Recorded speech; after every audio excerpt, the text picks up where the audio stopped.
Welcome back to my YouTube channel. So in this video I'm going to be showing you how to fix the no sound error on Windows 11. So basically, after the last update of Windows 11, majority have been having issues with their sound not working. So I'm going to be showing you how to fix that in this video. So firstly, come to the search icon and search for control panel. So once you see the control panel, you click on it and open it.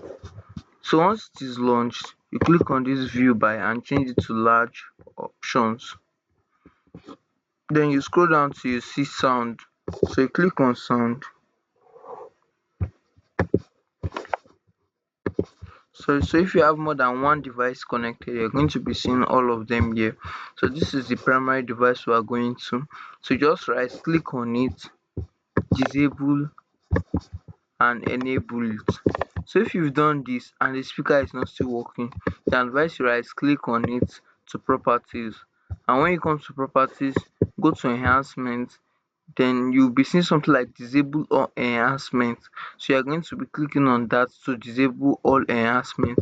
Then you come back to level again, and you also make sure that this is not like this, but you make sure it is like this, and if possible you increase it to 100 and you apply and then okay. So that is how you can easily fix this problem, guys. If you find this video very helpful, do not forget to smash the like button and subscribe to my channel.